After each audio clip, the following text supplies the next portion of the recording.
The other big quarterback in the news today is obviously Lamar Jackson. Lamar Jackson is a spectacular quarterback. He's a former MVP. He would make any football team that he joined a better football team the day he got there, primarily the Baltimore Ravens, who score like a professional football team when he's with them and forget to score like a football team when he is not with them.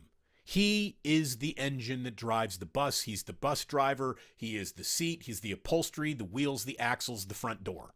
He is the whole damn thing for the Baltimore Ravens. And the Ravens have made him, a non-exclusive franchise player tag. So he's got $32.4 million.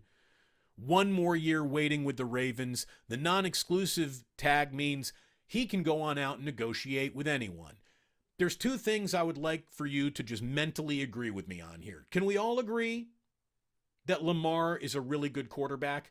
Even if you think he's got weaknesses, accuracy issues, risks his body too much, gets injured too often, shelving all of that, does Lamar check the box good quarterback or bad quarterback? I think all of us would say he checks the good quarterback box. So there's nothing to really talk about there. He's a really good quarterback. They could get injured at any time. Anyone in the NFL could get injured at any time. We all know that. He is the worst sports agent in America. Do you know how rare it is a quarterback of his age and his talent is on an open market, basically? How rarely that happens, and he can't garner any interest from another team to take back to the Ravens and say, look at what they offered. He doesn't know how to negotiate. He is in over his head.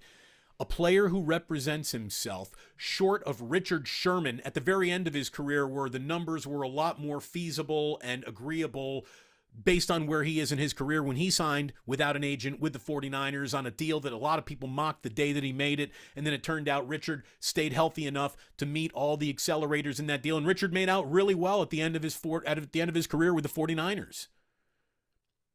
Lamar Jackson is not capable of landing a deal in a league that is dying to add quarterbacks like him. And if the thing, I keep on hitting the microphone, I'm sorry about that.